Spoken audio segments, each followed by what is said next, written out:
RxRights is a coalition concerned about the high cost of prescription drugs in America.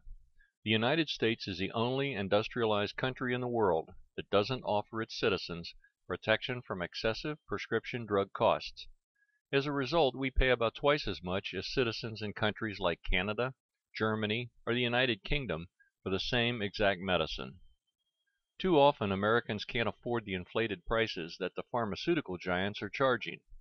RxRights is working to collect their stories and amplify their voices. Hi, I'm Kathy Roman. I am self-employed and I have no health insurance because I can't afford it.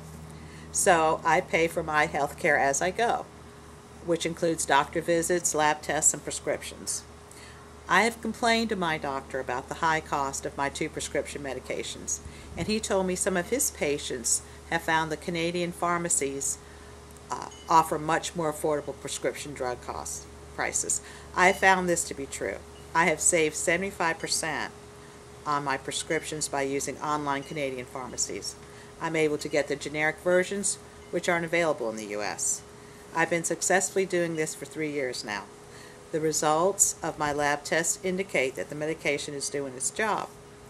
If not for having access to affordable medications, I would be having to make some very difficult choices. I have a very tight budget, and my earnings only go so far. It's critical for me to continue to have affordable medications. Thank you.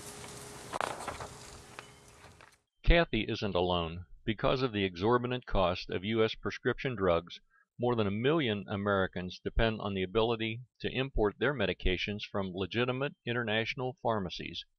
Countless others aren't aware of this option and are forced to either go without their needed prescriptions or skimp on the recommended doses, putting their health at risk.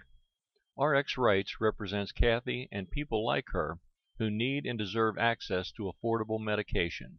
Visit rxrights.org to find out more about issues that affect your access to affordable medicine and to get involved.